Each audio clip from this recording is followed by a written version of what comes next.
자, 오늘은 언제나 어디에서나라는 제목으로 말씀을 함께 나눠보도록 하겠습니다.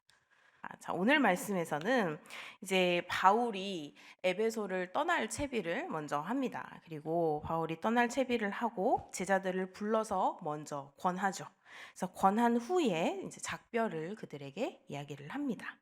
그래서 떠나는 특별한 원인이 이렇게 뭐 구체적으로 언급되지는 않았지만 이 바울의 계획 안에서는 오순절 안에 이 예루살렘에 당도를 하기 위해서 마게도냐와 그리고 아가야 지방의 여러 교회들을 방문할 그 시간들을 넉넉히 고려해서 이제 그 떠나는 계획들을 쭉쭉 잡은 것 같아요.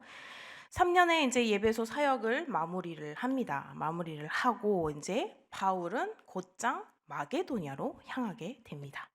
그 지역 현재들을 그 지역에 있는 형제들을 권면하는 것이 이 바울의 이제 방문 주요 목적이지만 바울의 마음을 먼저 사로잡은 시급한 사안이 있었으니 그것은 이 고린도 교회의 문제였습니다. 여기서 이제 잠시 에베소를 떠나기 전후에 이제 바울의 상황을 조금 우리가 고려를 해보면은 바울은 에베소 사역 도중에 이제 서신과 그리고 인편을 통해서 고린도 교회에 계속해서 간헐적으로 소통을 주고받았어요.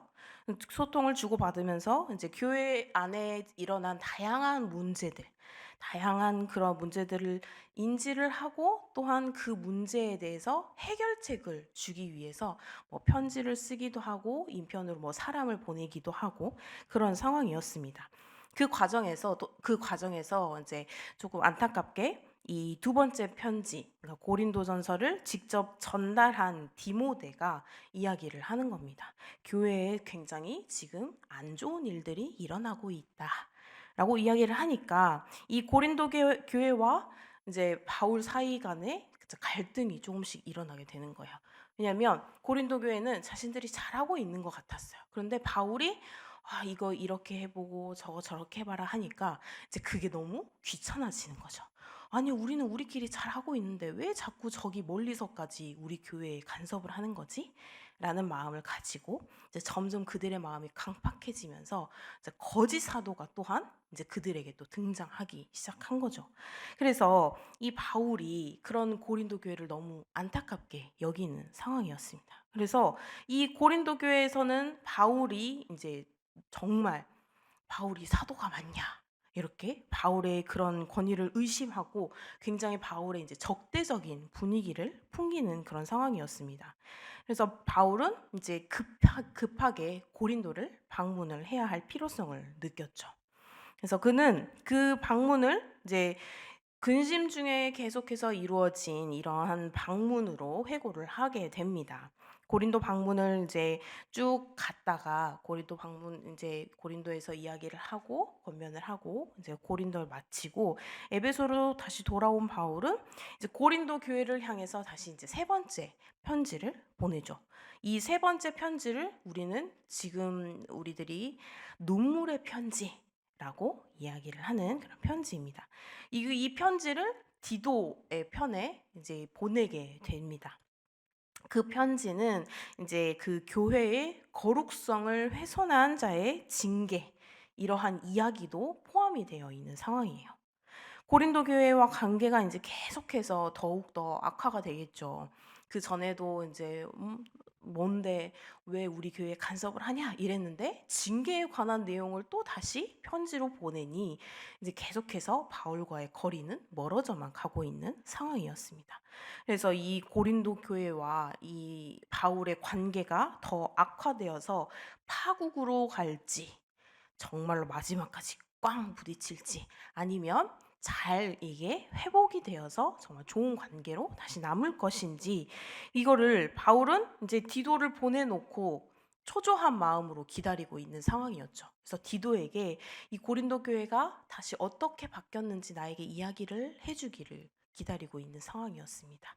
그래서 계속해서 이제 이러한 상황들이 쭉쭉 벌어지고 결국에는 이제 바울과 고린도 교회가 어느 정도 회복하는 그런 시간들을 갖지만 이제 끝까지 정말 모든 관계가 다 좋아져서 뭐 이렇게 함께 정말 예전처럼 우리 초대교회처럼 그런 상황까지는 가지는 못했지만, 그래도 어느 정도 바울이 원했던 이제 어느 정도의 뭐 의심을 풀고 또 이제 거짓 사도를 쫓아내고 이런 상황들이 이제 벌어졌죠.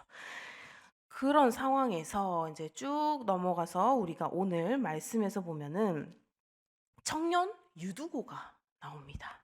청년 유두고는 이제 바울 일행이 향후 일정을 쭉 조절을 해요. 조절을 하고 드로아에서 일주일을 머무는 그 기간 동안 이제 특별한 경험을 하는 상황이죠.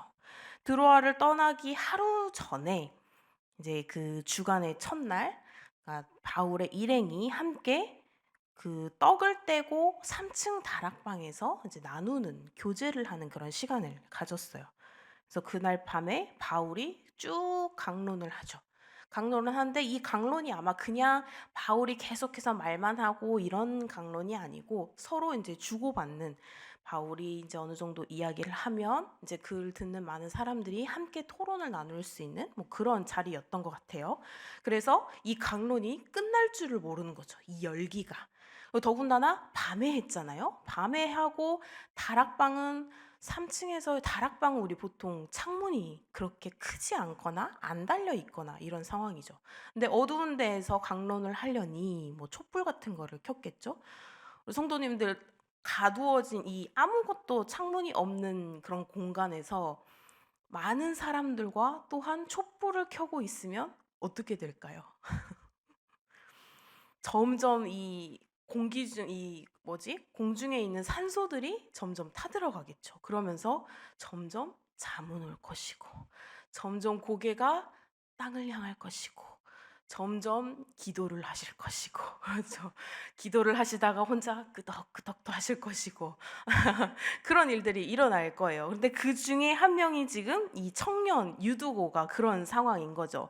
다른 사람들은 아주 열띠게 이제 토론을 하고 있는 상황인데 늦은 저녁이기도 했고 너무 시간이 이제 계속해서 지체가 되는 시간이었으니까 이 시간 동안 유두고는 너무 피곤하기도 했고 또 그 많은 사람들이 있는 공간에, 그 갇혀 있는 공간에서 공기가 점점 사라지고 있으니 뇌에 산소가 부족하여, 우리는 알죠.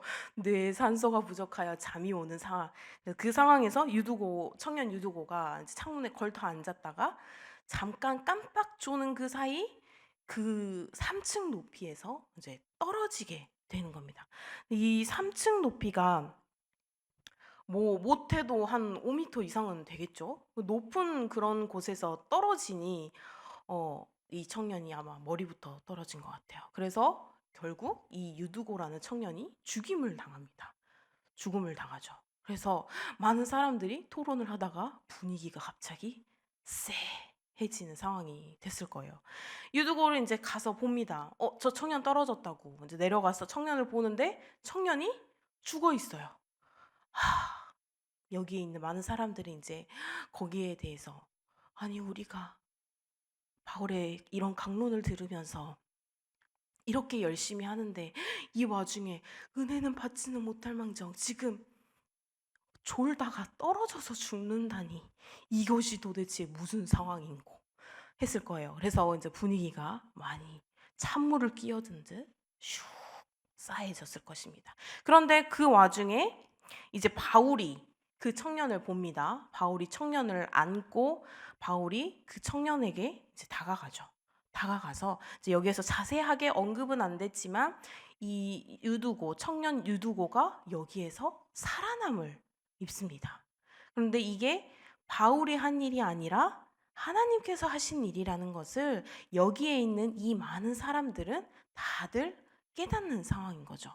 하나님을 위해서 우리 바울과 그리고 여기에 있는 많은 이들과 제자들과 함께 지금 강론을 열심히 하고 있는 그 은혜를 입은 상황에서 이것마저 하나님께서 우리에게 주시는 은혜로구나라는 것을 이들은 깨닫는 그런 상황이 된 겁니다. 그래서 그 안에서 이렇게 움츠려들 수 있고 거기에서 회의가 될 수 있는 이러한 상황에서 이런 하나님의 은혜로우심을 잊고 하나님의 은혜를 잊고 하나님의 그런 축복을 보고 이들이 그 안에서 또한 위로를 얻습니다.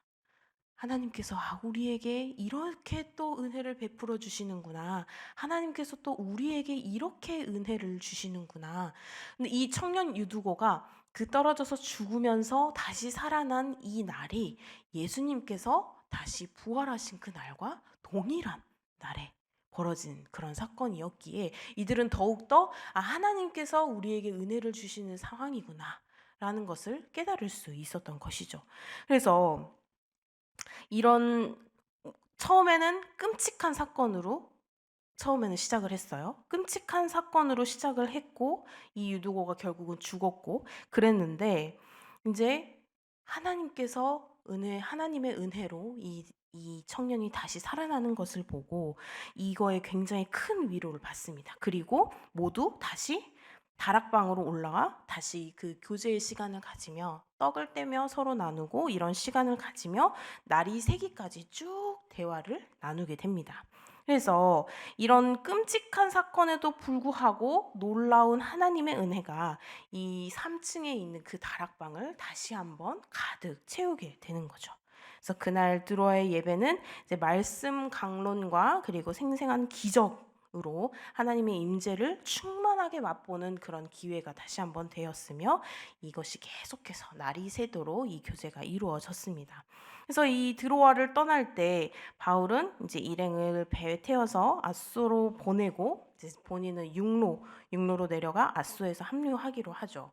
그러면서 이러한 쭉 다시아의 전도 여행의 과정을 쭉 거치는데 이러한 여러 과정을 거치면서 바울은 그 안에서 단 하나도 하나님의 은혜 없이는 할 수 없는 일이다라는 것을 계속해서 깨달으면서 그리고 그 중보 기도의 힘과 자신이 하나님을 믿는 그 믿음, 굳건한 믿음 안에서의 이러한 여러 일정, 전도 여행에 대한 그 계획 이런 것들이 계속해서 이루어져 나가고 있는 상황인 것입니다. 그래서 이런 에베소의 이제 소요는 이제 바울에게 떠날 때를 알려주는 그런 맨 처음에 첫 신호였어요. 그래서 이제 계획한 대로 마게도냐로 가서 제자들을 이제 굳게 이야기를 하면서 굳게 그들을 세우고 또 고린도 이제 헬라 고린도에서도 이제 계속 머물면서 교회를 또한 더욱 든든히 세우기도 하고 쭉 이러한 전도 여행을 거치면서 또 중간에 또 이런 청년의 일을 겪으면서 하나님께서 임재하시는 그러한 상황들, 하나님께서 우리에게 주시는 은혜들 이런 것들이 얼마나 큰지 또 바울은 다른 곳에 가서도 이것이 그곳에서도 그리고 바울에게서도 이것이 굉장히 중요한 간증의 이야기가 될 수 있었겠죠. 그래서 이렇게 바울은 낮이든지 밤중이든지 언제든지 하나님께서 우리와 함께 하신다. 라는 그 사실을 절대 잊지 않고 그 사실 안에서 바울은 계속해서 많은 이들과 함께 교제를 하고 그리고 많은 교회들에게 권하고 권면하고 그리고 그들이 정말로 하나님을 생각하는 하나님의 영광을 바라보는 그런 교회들이 될 수 있도록 그런 많은 이들이 될 수 있도록 쭉 계속해서 이야기를 쭉 이어져 나간다는 것입니다. 그래서 바울에게 이러한 상황은 굉장히 중요한 결정의 힌트였어요. 하지만 더 중요한 것은 이 바울의 사명이었죠. 그래서 이 사명을 위해서라면 바울은 하나님께서 나와 함께 하신다라는 그 굳건한 믿음으로 언제든지 어디에서든지 밤이든지 낮이든지 가리지 않았고 그리고 순탄함과 평탄함을 따지지 않았어요. 그에게는 굉장히 많은 고난들이 있었지만 결코 그 고난에 굴하지 않고 하나님께서 나와 함께 하신다. 하나님께서 우리와 함께 하신다. 라는 그 사실 하나로 많은 이들과 함께 이렇게 전도 여행을 쭉 갈 수 있었던 것입니다. 그래서 이 바울은 사명을 완수하기 위해서 자신이 가진 모든 것들, 자신이 가진 뭐 지혜든지, 자신이 가진 뭐 체력이라든지, 자신이 가진 이 모든 것들을 동원해서 하나님의 사역, 하나님께서 주신 그의 사명을 계속해서 이루어져 나갔다는 것입니다. 우리 성도님들께서도 언제든지 어디에서든지 밤이든지 낮이든지 하나님께서는 언제나 우리와 함께 하신다라는 그 사실, 그 믿음을 굳건하게 가지고 계시면서 그 상황이, 그 길이 평탄하든지 평탄하지 않든지, 또한 그 길이 험난하든지 아니면 험난하지 않든지, 그 어떠한 상황에서도 우리가 굳게 믿고 하나님께서는 우리에게 좋은 것을 주시려는 분이시지 안 좋은 것을 주시려는 분이 아니다 라는 사실 끝까지 잘 기억해 나가시면서 이 하루하루의 삶이 하나님의 은혜 속에 간증이 될 수 있는 귀한 그런 삶의 시간들이 될 수 있는 우리 귀한 열린베델교회 성도님들이 되시기를 주님의 이름으로 소망합니다. 기도하시겠습니다. 사랑의 하나님, 이 바울 사도의 여정을 통해서 우리가 배운 것들을 마음에 새기게 하여 주시옵소서. 그래서 우리의 삶 속에서 서로를 사랑하고 서로를 격려하며 또한 하나님의 섭리를 신뢰하게 할 수 있는 그런 우리의 삶이 될 수 있도록 주님, 우리의 삶을 인도하여 주시옵소서. 우리는 언제나 알지 못합니다. 우리는 언제나 연약합니다. 주님, 주님께서 하시려는 그 계획이 무엇인지 우리는 알지 못합니다. 언제든지 어디에서든지 그 어떠한 상황 속에서도 하나님께서 우리를 통해 하시려는 그 일들, 하나님께서 우리에게 주시는 그 사명들을 우리가 잘 감당할 수 있도록 주님, 우리를 언제나 성령 안에서 은혜로, 주님의 은혜 안에서 언제나 잘 감당할 수 있도록 주님, 우리를 그 은혜 가운데 축복하여 주시옵소서. 오늘 하루도 주님께 온전히 맡겨드리오니 주님, 주님의 그 사랑 속에서 우리가 머물 수 있는 귀한 주님의 백성들이 될 수 있도록 우리를 지켜 주시옵소서. 감사드리오며 예수님의 이름으로 기도드립니다. 아멘.